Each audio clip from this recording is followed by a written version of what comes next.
health correspondent Nicola Hill joins me now from London. Nicola, good to see you.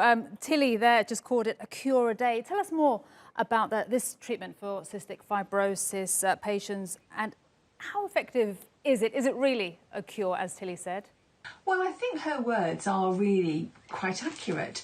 What this is, it's a combination of 3 drugs and they're gene modifying. So instead of just dealing with the symptoms of cystic fibrosis, the sticky mucus, all the infections and everything like that, when it's actually in the body, it stops that mutant gene, the one that's not working properly, from allowing this mucus to become sticky, to block the lungs and cause all these infections. And instead, it just seems as though they're completely normal. I mean, it was great that Tilly's able to explain this. I have to say, delightful, delightful teenager, somebody who's got a real positive attitude, as had the whole family. And that it's great news that she started. She took the first tablet yesterday, and I spoke to her mum on the phone this morning, and she's feeling okay. Dr. Jairam, whom I interviewed in that report there, he said this was the most exciting breakthrough in his 30-year career as a paediatrician, which is amazing news for Tilly and all the people who have cystic fibrosis. Now, it's in the white Caucasian population, the chances of it are between 1 in 2.5 to 3,500 births, but it's a gene that's carried by 1 in 25 of us.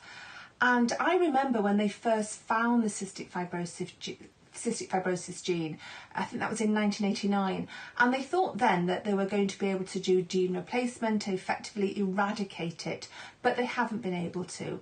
And that's why up until now, life expectancy, as Ozzy, Tilly's mum, who's Turkish actually, as she said to me then, you know, when her baby was born, she was thinking that she would only live till she was 35.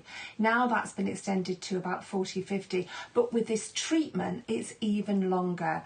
And Dr. Jaron says that when he has to tell parents that their newborn baby has got cystic fibrosis, he's going to be able to give them much more positive news than he's been able to in the past. That is very good news indeed. And Nicola, is this treatment suitable for all cystic fibrosis patients and available to all?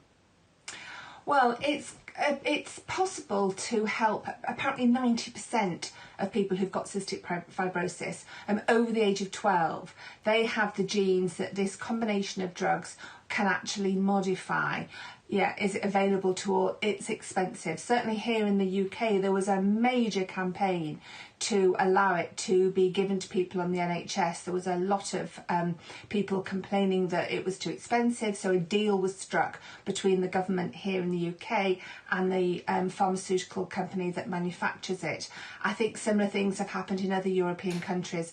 There's about 80,000 people with cystic fibrosis worldwide, and many of them also have major digestive problems, which means that they're basically malnourished because they can't digest food. So having something like this is amazing. There are side effects. Tilly's been told that it's she might get low blood sugar, so she's allowed to have fizzy drinks at school, which she was really happy about. And there's quite an interesting group of people, famous people, who have cystic fibrosis and who are campaigners for it. And it's also believed that the composer Frédéric Chopin died of cystic fibrosis and not tuberculosis, but that's not confirmed. All right. Nicola Hill, thank you very much indeed.